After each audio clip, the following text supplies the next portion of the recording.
Welcome back. Earlier this month, dozens of tech leaders, including Elon Musk, signed an open letter calling for a global halt on the training of AI systems that are more powerful than ChatGPT-4. That's the language model we spoke about throughout the program, for at least 6 months, citing risks to society and humanity. Part of it reads this way. Recent months have seen AI labs locked in an out-of-control race to develop and deploy ever more powerful digital minds that no one, not even their creators, can understand, predict, or reliably control. And just last week, Geoffrey Hinton, a pioneer in the field of AI, and often referred to as the godfather of AI, resigned from his position at Google to voice his concerns about the potential risks associated with the technology he helped to develop. Jim, I've got to say, it's a little bit unsettling that such a prominent figure has come out with such a strong statement. Absolutely. And I think it indicates what we're seeing publicly is just the thin edge of the wedge. It's the start. Far more powerful generative AI systems and AIs are available that haven't been released yet. So we need to wrestle with these questions.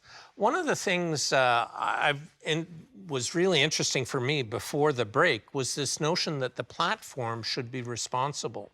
So that telephone call that you got, or your family got, with your voice, why isn't Bell or whatever phone system you're on using AI to track those? Yeah. They will when they get sued for damages to someone. And then you'll find people invent detection devices. In other words, you will be able to somehow find out, whether through screening or your phone will have an app or something, right, what incoming is fraudulent. But again, we're in this sort of arms race to try and reach that point. But you know, what did you make, Richard, of the open letter by those tech leaders? Well, I mean, we are really looking at a point where we're going to lock in. If you're rich already, you're going to be rich for the rest of your life, and so are your kids. But I don't if think you're their middle concern, class or poor, you're not going to have a future. But I don't think their concern was necessarily that it was a risk to their jobs. They're saying this thing is becoming more powerful than even humans. Because they're not controlling it yet. Well, they're saying it needs to be controlled. Yes, exactly. Look, by putting out that letter and saying that high-impact AI systems are a real threat, this is a conversation that we have been having for a long time. It's literally in the last few months with the advent of ChatGPT kind of going mainstream that people are really starting to see the dangers here. There is another component to this, and that is, I get back to the vendor community, the people that are actually developing these tools. It was Brad Smith, who's the president of Microsoft and the chief legal officer. And he wrote that doctors take a Hippocratic oath. Shouldn't coders? Because the stuff that they're doing, they're able to now essentially change or destroy the world. So should they not be forced to take a Hippocratic oath? Do we need a new Geneva-type convention for AI? Should these types of tools be used on the battlefield? These are all these questions that are definitely front and center. But for me, yeah, I think that this is clearly a threat. I think the idea that bad actors getting access to this type of technology, or especially proprietary technology, we're seeing huge elements of espionage. We're seeing huge elements of cyber attacks where they're literally trying to exfiltrate leading edge research from some of these organizations. But yeah, this is a threat. We got to really think this stuff through. Excellent point, but ironically, the coders are going to be the first to be out of work because ChatGPT can write code.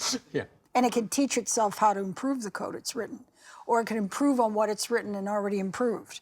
So this is already kind of out of control until the regulators come in. So Kathy Wood has an investment firm called ARK Invest. She's brilliant, focuses on disruption. And she's predicting 10x coding productivity increase by 2030. So companies that use AI and people are going to outperform those that just use people.